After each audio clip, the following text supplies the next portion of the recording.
You officially made it when you hit 50 episodes. So, cheers, 504 Core. Ladies and gentlemen, welcome to another edition of the 504 Core podcast. We're going to talk about some bad news here. Bad news birds, right? New Orleans Pelicans fall the last two games. They're now 3-4 without Brandon Ingram. They lose to the Orlando Magic. We're recording this on April 4th here at, I guess, 9 o'clock y'all's time, 8 o'clock my time. The Pels now sit in the seventh spot in the Western Conference as the Suns have the tiebreaker over New Orleans. The two teams about to meet up in a couple of days. The Pels play the Spurs coming up here. Then they go at Phoenix in a very important game. Who knows who will play? But let's talk about this New Orleans Pelicans team, Mike. You were at the game on Wednesday night when they lost to the Orlando Magic. What did you see? What is going wrong right now with them? Well, I was at the Suns game and the Magic game, so I got to experience both games. But yeah, I mean, I don't even know where to start with this team. They're just consistently inconsistent, I guess. I mean, it's just crazy. It seems like they've been doing this every year. They start off, they'll have these like massive runs where they show you they could be contenders, and then next thing you know, like they're just dropping duds left and right. So I really don't understand it. But like, Zion having 2 rebounds last game is just inexcusable. Like he looked like he didn't even want to be there last night. It's just really, really weird to watch it. I mean, you can measure, a team's heart and see their effort levels. Like, I don't know if last night was a must win, but everyone's fully aware, you have less than 10 games in the season, and now you're in a play-in spot. So what would this be, like the third year in a row, fourth year in a row? So Yep. yeah, you gotta. Everyone's fully aware, and the effort level last night just wasn't there. I think Orlando is a really bad matchup for the Pelicans. I mean, Jonathan Isaac is like a really, really good defender. He's long. He matches up well with Zion, and then Banchero, man, he's a star. Yeah, superstar in the making. So it was just really disappointing just to see their effort level last night, considering everything that's gone into it, or that's gone into it this season. So, and then I and then Booker dropping 50 for the second game in a row, like against us, like 50 plus. I mean, I don't understand why Willie Green just doesn't have Dyson Daniels and Herb Jones picking him up full court. Like I remember, like he was 46 points in, and they were like leaving him like unguarded at times. I'm just like really, really confused. So I really don't know how to gauge this team at the moment. What are your thoughts? My thoughts are I know exactly what this team is. The New Orleans Pelicans have a void at several spots. They don't know what to do with Jonas Valanciunas. Jonas will put up about 6 points, 4 rebounds in the first quarter. Then they'll take him out. We won't see him until late in the second. Come out in the third, either starting or sitting the bench. Play about 4 or 5 minutes, go on the bench, and then start the fourth quarter. Play about 4 or 5 minutes, and then we don't see him ever again. So they need to either address the center position and upgrade him, or start using Jonas more, which Willie Green's not going to do, in crucial matchups, right? Like anytime Nurkic was out there, Jonas should have been out there. That's a side point talking about Jonas No, Valanciunas. it's a good point. I don't understand why, because Jonas has won you at least 4 or 5 games this year. I 100%. wouldn't say by himself, but like he had But massive without parts in Brandon it. Ingram, you need points. You need offense. Yeah. Why aren't we seeing more Jonas? Yeah, it seems like I don't get it. I mean, last night would have been they needed size last night, Yeah. and they needed against Phoenix. So I really don't understand, unless they're trying to save him, but that's really, really dumb. I mean, if they're barely putting any miles on him this season, or like really the past couple seasons. So I don't really understand what That's that's our problem. about.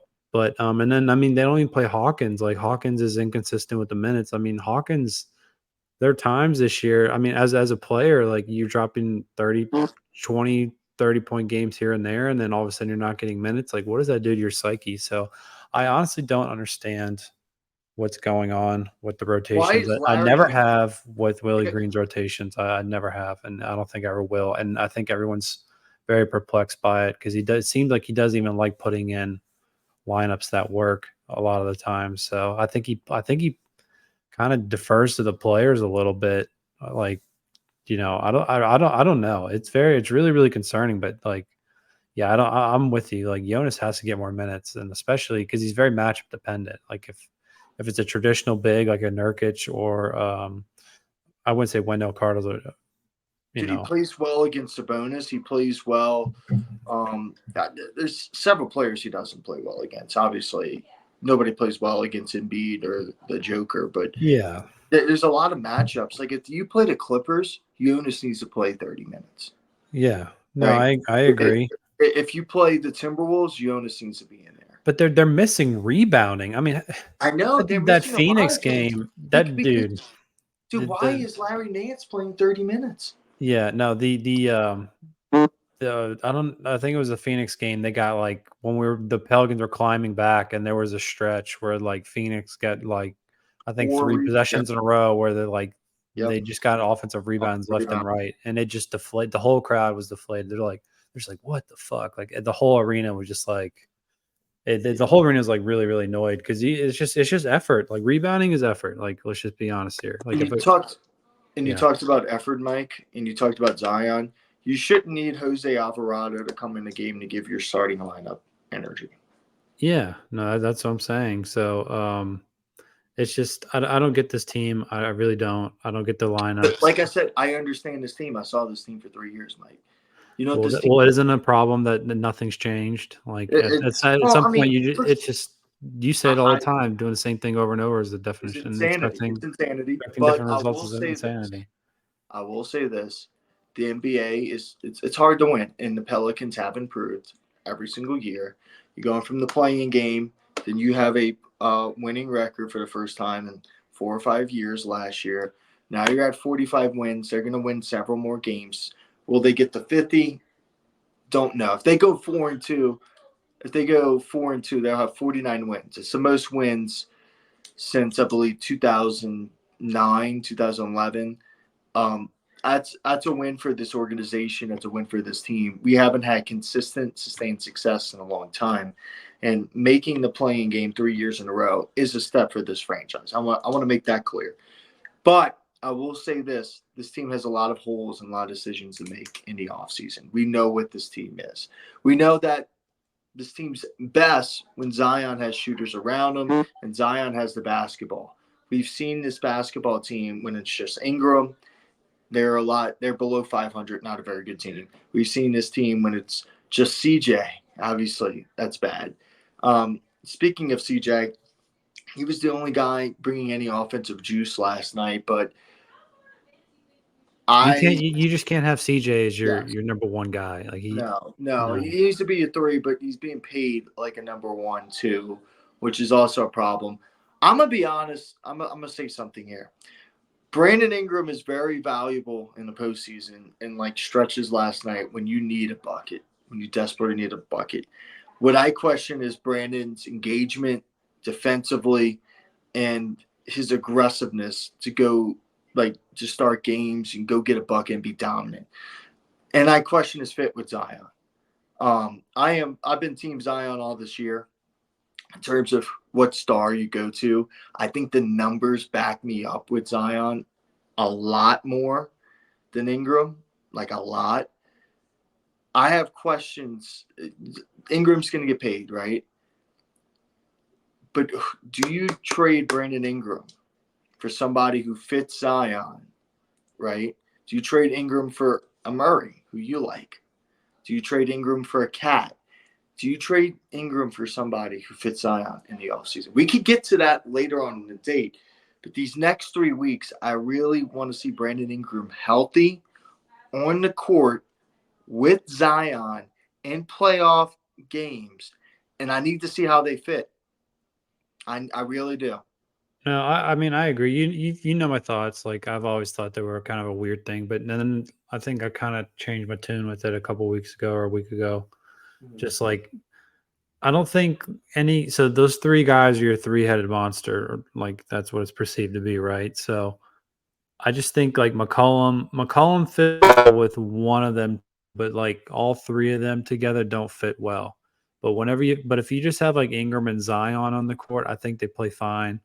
But if you have all three on the court, they don't play fine.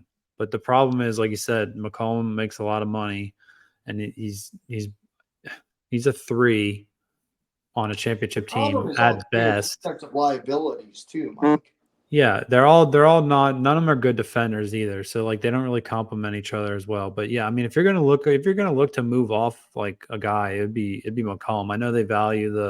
Yeah. I know they value the leadership and all that stuff, but I mean The he one does thing he that scares me about trading CJ, does Zion go back to the same habits as he was before this bro, year? if Zion goes back to the same habits because a veteran guy leaves, like you should trade Zion at that point.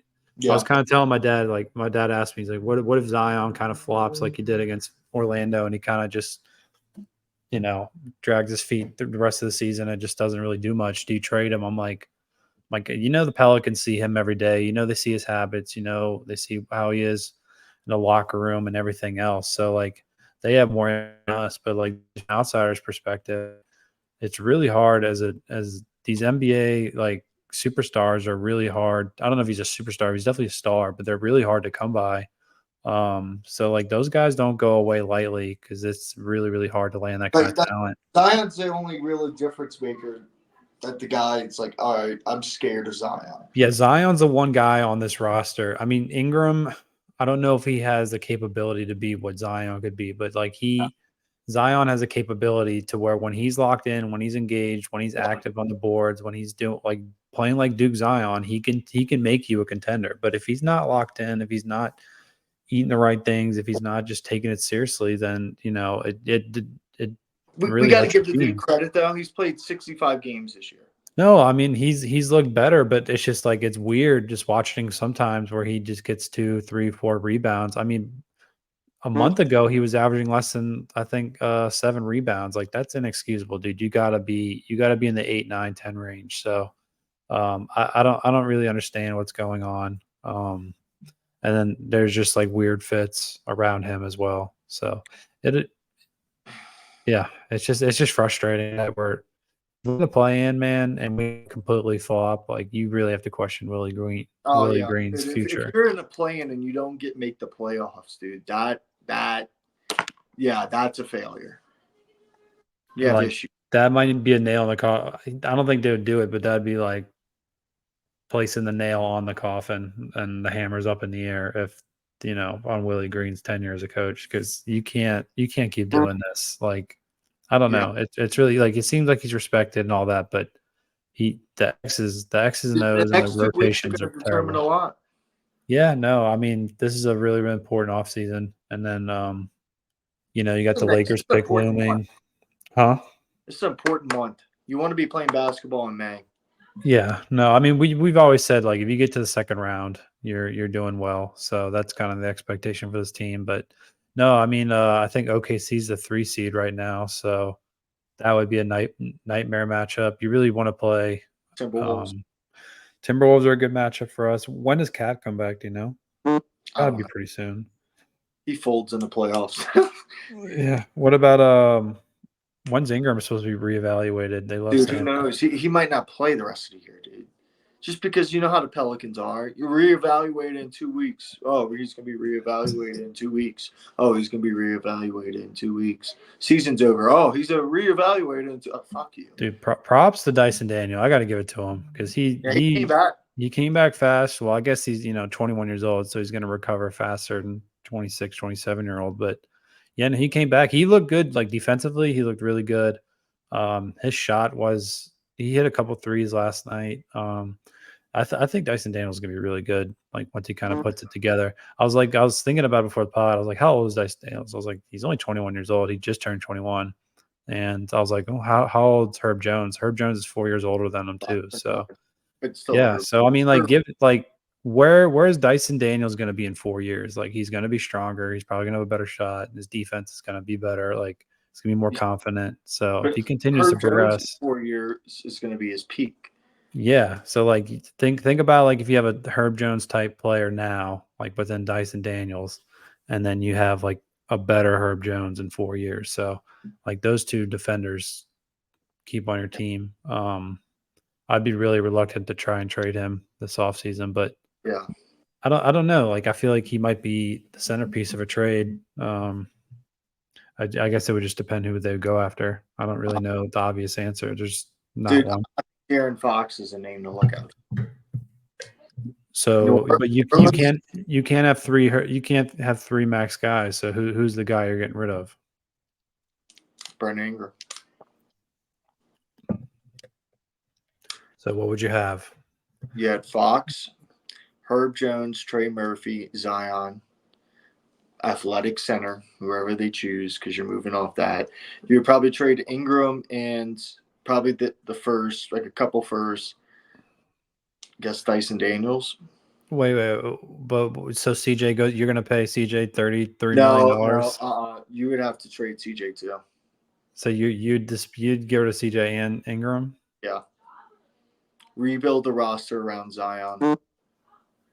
Yeah, God, I just wish Ingram. I hope Ingram comes back because that's gonna Yeah. say a lot. But it's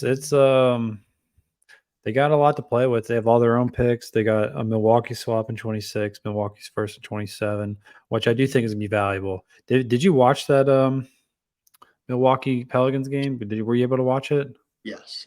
Dude, that Milwaukee team, like It's it's all Jan. Giannis. It's all Yeah, Giannis. it And is. then Lillard has like obviously Lillard's Lillard, but he's not the Lillard that he was. But like Old like 5 he's I wouldn't say he's still a really good player, but is he a little washed up? He's like starting to show his miles, but like what is he going to be like by 2027? 3 years in the NBA is like an eternity. Like eternity. Yep. yeah, so it's going to be Pelican. I would not trade those picks. I would try my best not to because yeah, like Brook Lopez is old. Lillard's old. He's going to be on a crazy contract too.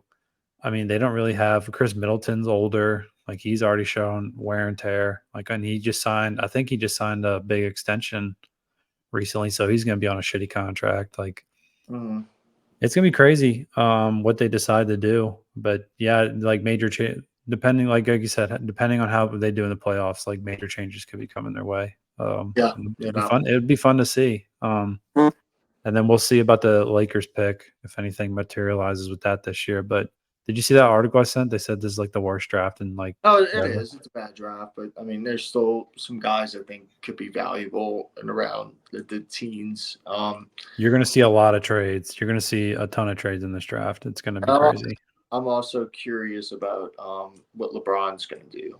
If he's going to retire. He ain't retiring. He does that shit. I don't know why he does that stuff. He's like, I'm going to retire, and then he doesn't look. Well, he doesn't retire. He's a free agent too, so he could go back to Cleveland. He's going to sign a 2-year deal, max deal, because he wants to buy a team. So he's trying to get all as much money as he can. Would you end your career with the Cavs?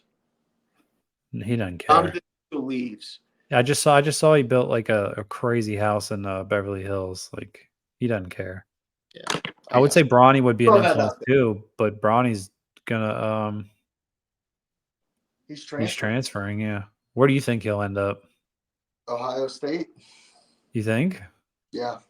I was telling my dad I think like Arizona or Arizona State.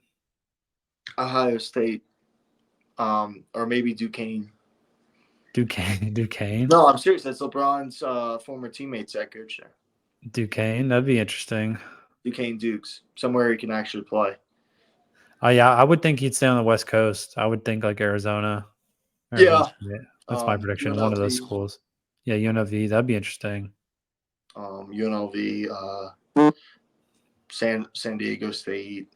He could be like a good stats, bad team kind of guy, and then that way they justify him getting picked. Maybe I don't know. That's Bronny's decision, but yeah, but no, I think LeBron definitely comes back. I think he just does that to get attention. Like he did that. They got swept last year, and what they talk by the Nuggets, and like what they talk about. Oh, is LeBron retiring? It's like, yeah, dumbasses. Yeah, like come on. By the way, Jokic is winning his third MVP. So, and I saw Gilbert Arenas today say Yeah. it the worst stats MVP. Dude, I'm not gonna. Dude, we're not gonna talk about it. It's the dumbest take ever. Not gonna get into. I swear, like guys like that just say that just so they can get clicks, and I mean it's smart in a way, or they're just really stupid. Like they'll Like just Paul say stuff like Pierce. that. Like Paul Pierce saying, "Oh, that she did it on black girls and not white girls." Talking about Caitlin Clark. Dude, that was the most absurd thing ever. Didn't you watch the Final Four last year between South Carolina and Iowa? Caitlin Clark does that to everybody. Yeah, no, And, dude, nobody. that's just a dumb take. And talking about that, transitioning over to that real quick, 12 million viewers for women's basketball. That's over the NBA Finals. Well, like the NBA Finals is weird. Like some games are like 19, some games are like 7, depending on blowouts.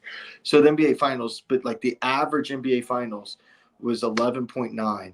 That Iowa LSU game got 12. Yeah, 12 million people, dude. people annoy me. They're like they did. Then now all of a sudden they're like college women's basketball fanatics, and they've never watched 1 minute before this year. So they're just I I don't covered know. I covered LSU and I covered Iowa. So Well, yeah. Well, I'm just talking about like just like random people. It's just like I don't know, just a sports fan of me, but it's just like people who show up at the Super Bowl parties and then you're sitting there watching the game and they like talk to you and like tell you little things that like they make you seem like they know more. It's like okay, but no, it's just like people are like caring about women's basketball at the Blue now. Like I know for a fact they've never watched 1 second of it. well, So it's Caitlin Clark. She's game changing. no, she is, but then people lash out at her, but For no reason. yeah, for no reason. But yeah, no, I watched. I like I said, I'm not going to sit here and pretend I'm a massive women's college basketball fan, but people are coming out the woodworks like pretending they are. So, but no, she's really entertaining to watch. Like, I think the thing that makes her really fun is just like her pull up game and like her Vision too. shot. Yeah, like she's just clearly more skilled than most, probably Everybody. all of them. Yeah, so she looks like she's on a different planet. Dude, She's just like one of those players you watch and you're like, oh yeah, that person's different. like women's basketball players, like I covered a lot, they struggle to hit open layups, and she's hitting 40-footer turnaround step back threes. Yeah. You know what I'm saying? Like she's on a different planet. So who do they play? UConn, right? Yeah, and then And then like UConn has some really good girl, Paige right? Becker, Paige Becker's a really good all around player, but people were like, "Oh, Paige Becker's better overall." If you put Paige Becker on Iowa, they are an 8 seed, right?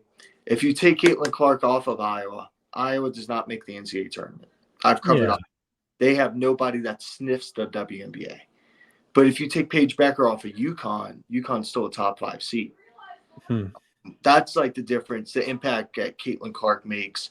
She averages 31 points, 32 points a game, but also 8 assists. Her vision's great. Like she's a really entertaining player. Don't want to get into that as much. Angel Reese going to WNBA, had a great career at LSU. Congrats to Angel. I also think it's stupid, just bouncing off of women's basketball topics. Think it's stupid that Kim Mulkey's villainized for no absolute reason. Did you read the article? I saw there was a Yeah, paywall on like it, that and I article didn't wasn't look at it. bad. It's just the backlash that people are on Twitter saying that she's a homophobe, that she's evil, that she's. What the They article don't. said that was so bad. The article wasn't bad. The Hmm. article really was just like Kim Mulkey, like has an intense personality, right? Well, yeah, everyone's so soft these days, so they're like, Yeah. and you scream at a player, and Mhm. they'll come out with the crazy. I don't know. It's just things are different. Things are overblown, just like the governor freaking out about LSU not being there for the national anthem when LSU, I can tell you right now, LSU football is never there. LSU basketball was never there. They're in team meetings during that. They're in team meetings. Most colleges, like I played at Mississippi College, we were not out there for a national anthem in college because they do it so ahead of time before the games. It's not like you got the coin toss. The national anthem plays, you run out, you give your starting lineup, and then there's the tip off. It's not like um, the team is announced, they do the national anthem tip off. No, you got a lot of time in between for the national anthem. It's like 12 minutes. Hmm. So they're in there in the locker. So it's just stupid. It's just not understanding what's going on and just blowing things out of proportion because you didn't do your research. But anyways, Yeah. let's talk about the Final Four. All right. What you got? Uh, I picked Purdue to win. Purdue, if Purdue gets the foul calls that they've been getting, Mike, I think they have a shot. UConn looks unbeatable right now, though. And then you got like Alabama, who I hate, but they're on a roll. I think UConn still beats Bama. And then you have NC State and DJ Burns, baby. Go DJ. That's my gonna DJ. that's gonna be fun seeing him with And, Edie. yeah. I really hope Purdue and I mean I like NC State. I do like Burns. But I really just want to see Edie and Klingon the UConn center. I just want to watch that Yeah. matchup the whole No, game. So. I think that's going to be the matchup Monday, and it's going to be a good game. It's going to be a really good. If those are the two teams, those are the best two teams in the country. I think the last time we said that was what Baylor Gonzaga was the best two teams in the country playing for a national title. So that was what COVID year. Yeah, I think so too. I think those two teams are going to meet up for a national title. If Purdue gets foul calls, they could win, but UConn's a better team. Yeah, no, it'd be fun seeing Klingon. If Klingon has a big game against Edie, you could see him being a top three pick. Yeah, there's really no consensus top 3 pick like right now. Like that guy, Sarr, that center, Alexander Sarr. They're talking about him, but there's like no clear cut guy. Like this draft reminds me of the Anthony Bennett draft. Yeah, you said that. Yeah. So, but no, I mean, if Klingon has a big game and if he continues to do what he's been doing in the tournament, like you could see him like skyrocketing up boards. Your boy, or our boy, I'll claim him now. De Silvia has gone up. I've seen a couple mock drafts. He's in the teens now. So people value size and experience. Yeah, he's legit. And I think once you get him like in meetings and stuff, he might go up further to like 16, 15, 14, 13. But yeah, we'll see what happens. Should be a fun weekend with the Final Four. And just basketball as a whole, right? It's a good month for basketball reasons. You got the NBA playoffs about to start. You got the Final Four this weekend, men's and women's. Exciting times, Mike. But I will say this too: I'm covering baseball. I'm going to Rockies tomorrow. Rockies are terrible. Why are they so bad? Payroll or they overpaid Chris Bryant, $182 million. He is 0 for 18 with 10 strikeouts to start the year. Finally got a hit last night, so he's 1 for 20 with 10 strikeouts. Their starting pitcher has the worst ERA to start the year for a left-hander since 1913. He has a 27 ERA, 17 runs given up, Mike, and 5 2/3 innings for 2 games. He hasn't last through 4 yet so far this year. They have no really good prospects. They drafted Chase Dollander, Tennessee pitcher. I don't know if you remember him last year. Yeah. Yeah, they drafted Chase Dollander like 9th overall, but they have the 24th best farm club. So, like, they're going to suck this year, might win 40, 50 games. They're going to compete with the White Sox and the A's for the worst record. Those 3 teams. Didn't you see that? Didn't you see the A's are going to Sacramento for a year? Yeah, and then, for what's that about? 14,000 fans. Well, are they building a stadium? Is that what it is? No, their owner sucks. So let me say a couple things about that. Got me on rants today. Their owner sucks. He's obviously Moneyball. He's not the same guy from Moneyball, but he has the same mentality. Cheap as crap.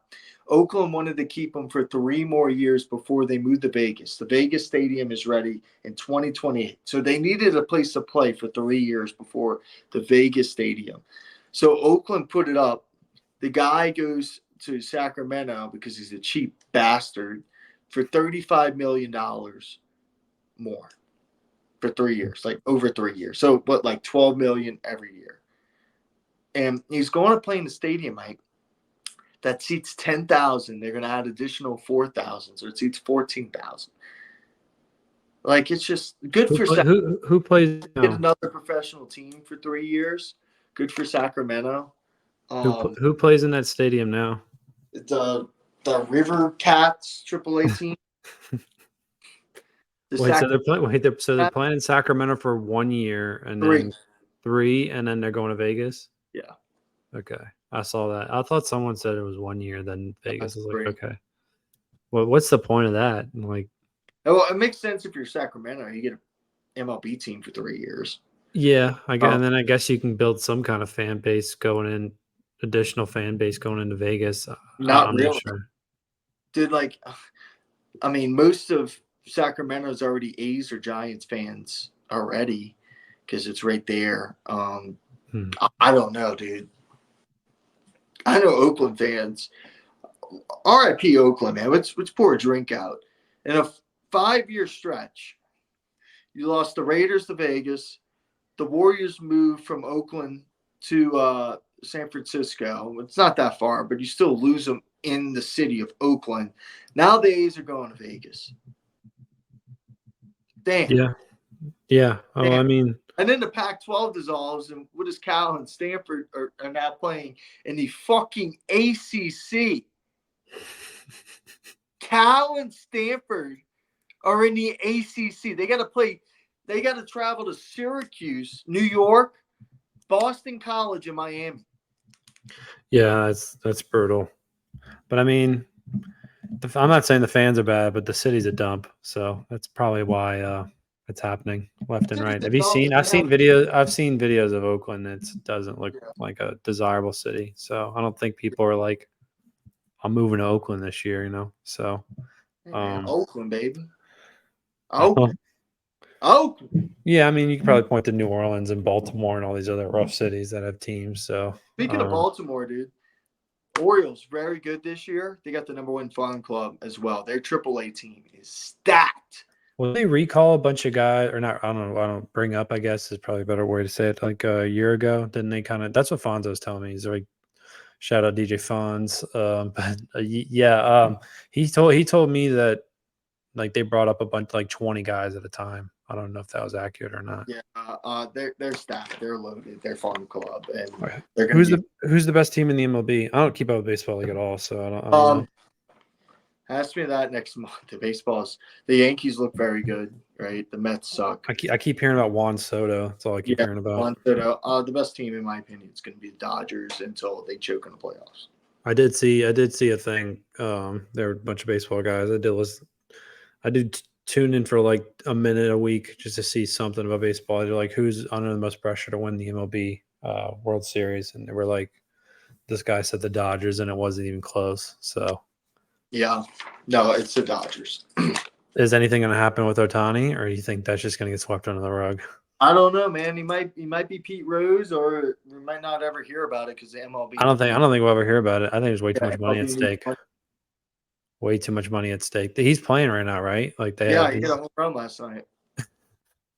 Dude, a fucking moonshot too. He had his prop bet. Yeah. Dude, speaking of prop bets, you saw Louisiana is killing prop bets on college betting. So next football season, for college days, you can't have any prop bets. Really? Yes. I had no idea. Damn. Yep. Dude, my betting strategy is last year was really easy. You either bet Malik Neighbors or Brian Thomas touchdown, and you cash it, 9 out of 10 times. But the thing I'd really like to do is like take a number one. Well, this is last year, but I would take the number one team's wide receiver against LSU's defense, and I like, let's say their yardage total was like 80. I drop it down to like, I don't know, 60. So you obviously get worse odds, but 60, and then throw in a parlay with like a Thomas touchdown or Neighbors touchdown. It cashed like almost every damn time. But prop bets are my favorite. I love teasing things down and throwing in parlays, so that really does suck. No Garrett Nussmeier, 300 yards, 2 tutties, prop bet. Yeah. When is that going? That's just college sports, you said? Just college. It kind of makes sense. Because of all the Keyshawn Booty. Keyshawn Booty won on FanDuel. Yeah, that's embarrassing. I mean, it does make sense because it does limit kids having access to betting on themselves like that. So, but at the same time, it's anti-capitalism. Ooh. Yeah, I don't know. That's really interesting. I didn't know that. That really sucks. Yep. Anything else you want to talk about? All right. So who do you let's go over college. Who you got winning it all? I picked Purdue because I knew everybody was going to pick UConn, but a smart man would pick UConn. Women's basketball, I have Caitlin Clark filling out her legacy and beating South Carolina. UConn. All right. Well, I'll go South Carolina because isn't that team undefeated?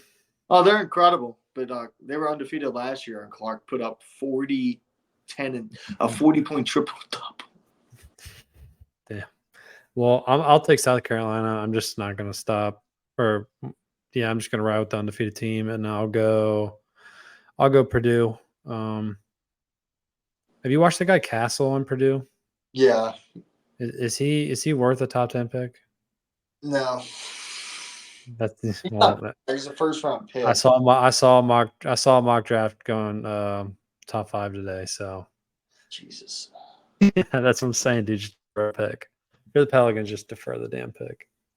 I don't know. We'll see. All right, but bro. yeah, no. Hey, I want you to ask Zach one question for me. Get him to talk about Jay Johnson getting rid of the damn cell phones with LSU baseball before and during games. Like, and I want to know the exact ruling on this. Like, so if I'm a pitcher, I'm about to start, and I got like I'm trying to get in the zone of Darth Vader, right? Can I not play like Anakin's betrayal in music beforehand to get me in that fucking zone and get me into like that evil, like, hey, I'm gonna fucking throw 100 miles per hour. Like, I want to know that. I want to know the exact ruling on this. Well, he's 1-0 so far, so I'm sure Jay Johnson doesn't care about our opinion on it. So no, I'm sure he's not, but I'm just very curious about it because I know some guys need their music to kind of like. Yeah. I was like that. I needed like, I would go through phases. I would have like a happy, like I would start happy, right? I would listen to a lot of New Orleans bounce, like Still Fly. I would get amped, and then like right after my first warm ups, dude, I was listening to classicals, right? I was listening to some like classicals. You're like playing Game of Thrones as well. Like I was listening to like the Reigns of fucking Castamere. Like I'm about to fucking conquer this fucking field, right? Like just listen. That space. Just listening to Halo's theme song for an hour. No, it's like I was listening to like Anakin's betrayal, right? Like Palpatine's theme music, like just getting in that space, right? So yeah, no, I don't know how that works. Maybe they got iPods that blow the dust off their iPods. So yeah, ask them that. But yeah, no, I have no idea. But they're 1-0. They were up 9-1 tonight. Yeah, they beat Vanderbilt. Yeah, but they let them come back. Like they were messing around a good bit. So they let them come back. But they love flirt with danger. But I mean, LSU baseball, they've been in nearly every single game. So like they were in the whole Arkansas series. They got a game on, extra innings against Arkansas, the close games, and then they beat one Mississippi State, who's also a pretty good team. So they're not, LSU's not a bad team. They just have to figure out, they have to tweak a couple things, but I think they'll be fine. They just gotta get over that little hump, but we'll see. They just obviously don't have a Paul Skeens or Dylan Cruz to rely on in certain situations. But I saw they were like they're hitting 174, the runners in scoring position. I think that was a couple games ago. So, and they were like 1 for 17 with men on base against one of the series, but it was not good. But yeah, their timely hitting is everything. So they had it tonight, and obviously they won. So we're gonna find out what they're made of pretty soon. Yep. All right, bro. Great podcast. Make sure you guys like and subscribe. And we'll see you guys after the Final Four. April. God, time's flying. It is flying. All right, guys.